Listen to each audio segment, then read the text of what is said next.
Mara, do you ever take any time off the bike? Well, I take time. I mean, you showed up for this on a snowy day on your bike. Well, first of all, the bike I showed up on is my cyclocross bike. That's my commuter bike. I don't take time off my commuter bike. I have a car, but I drive it, maybe once a month if I have to go Fort Collins or Colorado Springs or somewhere out of town. But within town, I've got my bus pass, I've got my bike, and sustainability and the environment are probably my two biggest causes, my biggest passions in life. And so for me, driving a car, I live in Boulder, I don't have to drive a car here. There's absolutely no reason for me to have to drive a car here. And so for me to get in my car it's a huge moral letdown. And it's sort of a standard I've set for myself. And so I'll never take time off my commuter bike, and I'll get sort of defensive of that.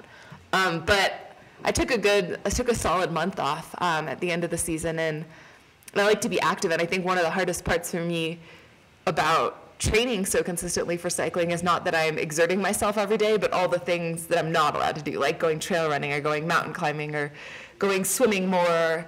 And so for me, sometimes that month or 3 weeks or however long in the off season is when I have to go and get all my yayas out and go running a whole bunch and go mountain climbing and go to yoga and do all of these things that I couldn't do quite as fully during the season.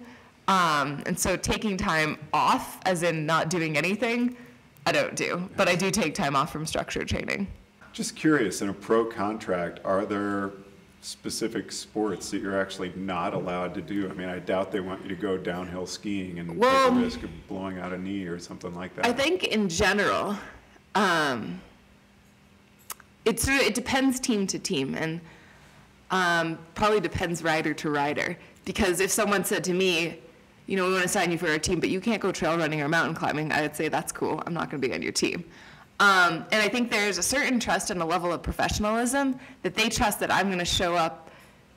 They know who I am as a rider at this point. And so when someone's hiring me to a team, they're going to trust that I'm going to show up at a race as the best quality bike racer I can be.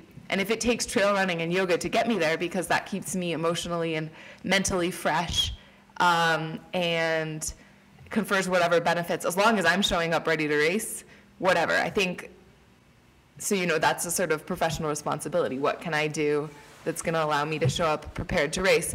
At the same time, there's definitely clauses in contracts, and I think it's probably more common to say, if you hurt yourself doing X, Y, and Z stupid things, you're not going to keep getting your salary because you're hurt. If you hurt yourself because you're bike racing, maybe you keep getting your salary, but if you go downhill skiing, you're out. And I know some people have signed contracts in the past where they're specifically prohibited from certain activities. So I think it just depends on the team.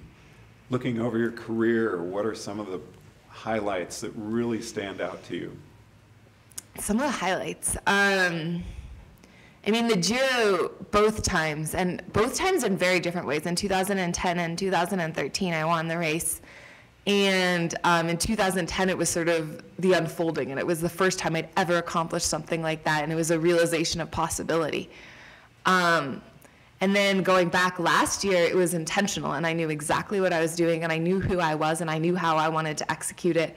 And that was the comeback race when I really showed that it's not easy to make a comeback in cycling, and there's a lot of people who stop cycling and then start again, because it's a hard thing to give up. It's kind of addictive. And so you think you maybe want to come back, but you don't want to come back. And so for me to be able, within a year's span, to make that full comeback really meant a lot to be about how much an assurance of where I was and who I was and where I wanted to be going, how much that had supported me in getting back to where I wanted to be, and sort of that power of setting a goal and setting an intention and saying, this is where I'm going, and then you get there.